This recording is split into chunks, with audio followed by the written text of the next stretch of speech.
Assalamu alaikum. Today we are going to discuss about the components of the human food.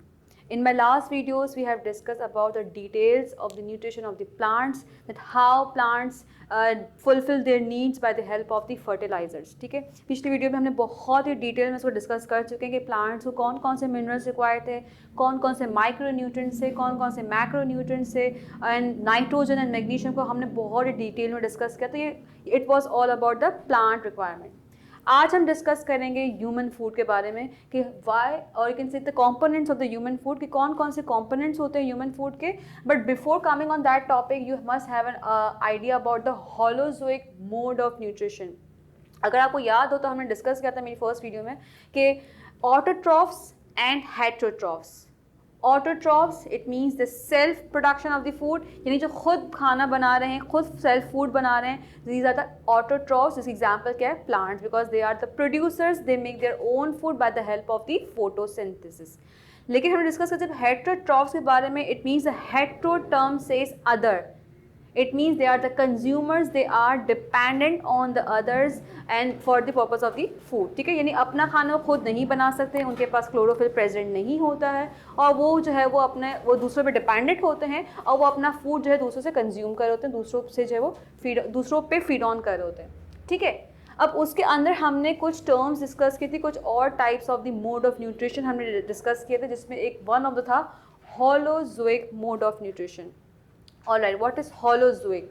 अगर आपको याद हो तो होलो का टर्म ही कह रहा था होल, राइट? जब हम बात करते हैं होल की, यानी कोई चीज़ जो होल फॉर्म में यानी ऑर्गेनिक फॉर्म की एग्जांपल लेते थे, होल फूड जो आप इंटेक करें that is the holozoic mode of nutrition.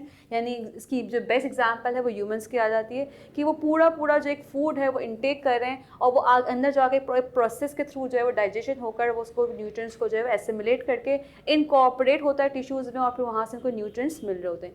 यानी डायरेक्टली उनको न्यूट्रिएंट्स जो है वो अवेलेबल नहीं होते हैं. They required a proper digestive system, right?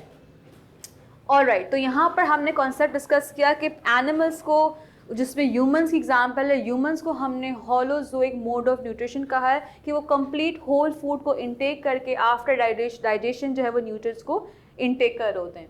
Alright, अब यहाँ पर कुछ कैटेगरीज दी है, कुछ मेजर क्लासेस हैं न्यूट्रिएंट्स की, और ये जो 7 यहाँ पर जो क्लासेस दी हुई हैं, these are the importantly major classes जो ह्यूमंस को रिक्वायर्ड होती हैं. और जब वो फूड को इंटेक करते हैं तो these are not directly present, but yes उनके फूड में ये 7 component, 7 classes of the nutrients जो है प्रेजेंट होती है.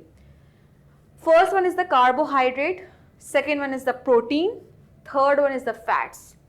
ये जो आपको 3 जो टर्म्स मैंने बताई है, fats, proteins and carbohydrates, these are the macro nutrients. ठीक है, ये इनके लिए मैक्रो न्यूट्रिएंट्स है. जैसे हमने डिस्कस किया था प्लांट्स के लिए कि वो उनके लिए मैक्रो न्यूट्रिएंट जो नाइट्रोजन था, फॉस्फोरस था, सल्फर था, मैग्नीशियम था. लेकिन ह्यूमंस के लिए जो मैक्रो न्यूट्रिएंट्स है, these are the carbohydrates, proteins and fats.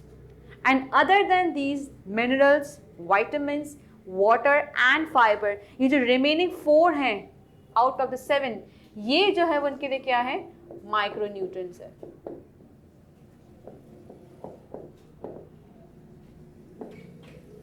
ठीक है, अच्छा, इसको हम टर्म्स में बेसिकली ये कहते हैं, रिक्वायरमेंट सबकी होती है, ट्रेस अमाउंट में रिक्वायर्ड होता है, बट अगेन हम मैक्रो न्यूट्रिएंट्स और माइक्रो न्यूट्रिएंट्स, और कहीं आपको बुक में टर्म में मिलता है कि macro molecules and micro molecules. Terms की बात की जाए, अच्छा वाटर के हम यहाँ पर एक्सेप्शन केस की बात करें कि यहाँ पर हम माइक्रो में एड ऑन नहीं करेंगे, बिकॉज वाटर तो ऑब्वियसली बॉडी का 70% प्रेजेंट है. तो यहाँ पर हम अदर देन वाटर यहाँ पर 3 को एड ऑन करेंगे. ठीक है, तो यहाँ पर हम माइक्रो न्यूट्रिएंट का टर्म भी यूज़ होता है और ये टर्म भी यूज़ होते हैं मैक्रो मॉलिक्यूल, जो आपने कॉमनली सुने होंगे कि carbohydrates, protein, fats, they are the macro molecules, जो उन्हें जो हम कहते हैं कि साइजेस भी बहुत बड़े होते हैं, लार्ज होते हैं, और रिक्वायरमेंट भी मैक्रो न्यूट्रिएंट्स मीन कि उनकी रिक्वायरमेंट भी ज़्यादा होती है. ठीक है, और यहाँ पर बात करते हैं तो वाटर यहाँ पर अदर देन माइक्रो में नहीं आएगा. ये तो उनका हम कहते हैं कॉम्पोजिशन ही बॉडी की 70% प्रेजेंट है. दोबारा मैं कह रही हूँ, तो आप इसको यहाँ पर एड ऑन नहीं करेंगे. But yes, minerals, vitamins and the fibre, these are required in a very trace quantity, जिसको हम कहते हैं, मैंने पहले ही कहा था कि माइक्रो का मतलब ये नहीं कि रिक्वायर्ड नहीं है, बट येस वो स्मॉलर क्वांटिटी में रिक्वायर्ड होगा बॉडी की, ताकि वो अपनी नीड्स को पूरा कर सके. So this are just a small introduction of the nutrients, or you can say important components of the human food. Inshallah, in my another video, I am going to discuss each and every class of the nutrient in detail. Okay, so stay with me. Thank you so much. Allah Hafiz.